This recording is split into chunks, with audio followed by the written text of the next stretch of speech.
కుంభరాశి వారికి అనుకున్న కార్యక్రమాలలో పురోగతిని సాధించగలుగుతారు. కొత్త స్నేహాలు, పరిచయాలు మీకెంతగానో ఉపకరిస్తాయి.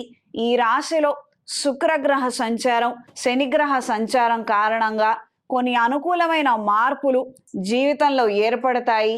ఉద్యోగరీత్యా కావచ్చు, వ్యాపార రీత్యా కావచ్చు, వ్యక్తిగత అభివృద్ధి రీత్యా కూడా మంచి మార్పులు ఏర్పడతాయి. ఈ సమయంలో వచ్చే సదవకాశాలని సద్వినియోగపరుచుకోండి. తద్వారా భవిష్యత్తు బాగుంటుంది. ఉదాహరణకి వేరే ఊర్లో మంచి ఉద్యోగ అవకాశం వచ్చింది, మనం ఇన్నేళ్లుగా ఇక్కడ ఉన్నాము, అక్కడికి వెళ్ళి ఉండలేమేమో, ఈ రకమైనటువంటి ఆలోచనలు ఏమి వద్దు.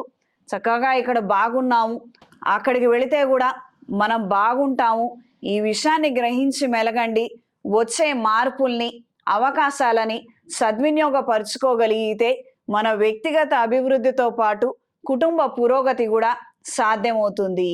ఈ కుంభరాశి వారు, అవకాశం ఉన్నవారు ఏదైనా శైవ క్షేత్రంలో రాబోయే మహాశివరాత్రి పర్వదినం నాడు అమృత పాష్పత హోమాన్ని జరిపించండి. కార్యానుకూలత ఏర్పడుతుంది. ఉద్యోగరీత్యా, వ్యాపార రీత్యా, ఆరోగ్య రీత్యా పురోగతిని అందుకోగలుగుతారు. శివపార్వతుల అనుగ్రహం పొందగలుగుతారు. నూతన ఉద్యోగం కోసం చేసే ప్రయత్నాలలో అపశృతులు చోటు చేసుకునే అవకాశం ఉంది. స్త్రీలతో ప్రత్యేకించి మాట్లాడేటప్పుడు, అంటే ఒంటరిగా పర్సనల్గా మాట్లాడేటప్పుడు ఖచ్చితమైనటువంటి జాగ్రత్తలు తీసుకోండి. మీ నోటి దురుసుతనం కావచ్చు, పొరపాటున మాటలు జారే ప్రమాదం ఉంది. అప్రమత్తంగా ఉండండి. ఈ వారం స్త్రీలకు నూతన కార్యక్రమాలలో పురోగతిని సాధించగలుగుతారు. జనాకర్షణ, ధనాకర్షణ వ్యాపారానికి ఏర్పడతాయి.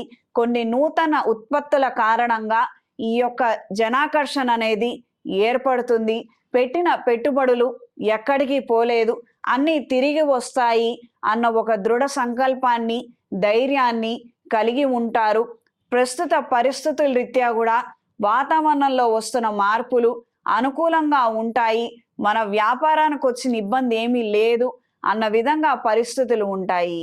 ప్రయాణాలలో ఇబ్బందికరమైన వాతావరణం ఉండవచ్చు. 1-2 రోజులు ఎక్కువ పడే అవకాశం ఉంటుంది. మీ స్కెడ్యూల్స్, ప్లాన్స్లలో తరచూ మార్పులు ఏర్పడతాయి. ఈ కుంభరాశి వారు, అవకాశం ఉన్నవాళ్ళు కాలభైరవ స్తోత్రాన్ని ప్రతిరోజు పఠించండి. ఈ వారం కుంభరాశి వారికి కలిసొచ్చే రంగు తెలుపు, కలిసొచ్చే దిక్కు తూర్పు, కలిసొచ్చే సంఖ్య 3. ప్రతిరోజు ప్రతినిత్యం ఎరుపు ఒత్తులతో అష్టమూలికా తైలంతో దీపారాధన జరిపించండి.